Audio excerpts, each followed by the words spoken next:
dead or weakened pathogens that stimulate an immune response because our B cells make antibodies. That's how you get the immunity. But no vaccine is 100% guaranteed. Sometimes vaccines need booster shots, which increase immunity and duration. Not all of them, but some of them do. And in order to go to public school, your parents or guardians have to present a vaccination chart to the Board of Education, and they follow really strict guidelines. But sometimes you can have exemptions, like medical is an example. So you wouldn't have to have your shots at school if you had a really weak immune system, cancer, allergic reactions. Religious exemptions, if your body, if some religions think that your body's a sacred temple and shouldn't be messed with, or some vaccines might promote risky activity. That's what some religions believe, or just any other personal reason, like we're being lied to, vaccines aren't safe, they can make you sick, they're a money scheme. Those are reasons for vaccination exemptions, but West Virginia only allows medical exemptions only, which are basically impossible to get approved. So West Virginia has the strictest vaccination laws. These are all shots that you have.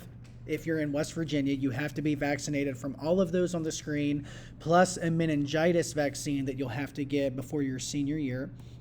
These are some symptoms of vaccinatable diseases. So these are symptoms you wouldn't encounter if you're vaccinated and you're immune. Chickenpox. People used to purposely infect their kids. That was called a pox party before the vaccine came out, because chickenpox is better to get at an early age as opposed to older. It just hits the body harder when people get older, and they can get like chickenpox scars, if you've ever seen that in older adults. And shingles is because of chickenpox. You can't get shingles if you've never had chickenpox.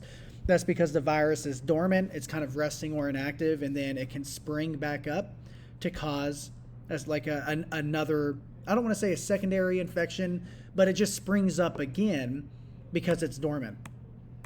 And sometimes the viruses know where to hide. The eyes, brain, uterus, and testicles are like immunoprivileged sites. The immune system doesn't check there very often because the risk of fighting infection is too great because of the damage to those areas.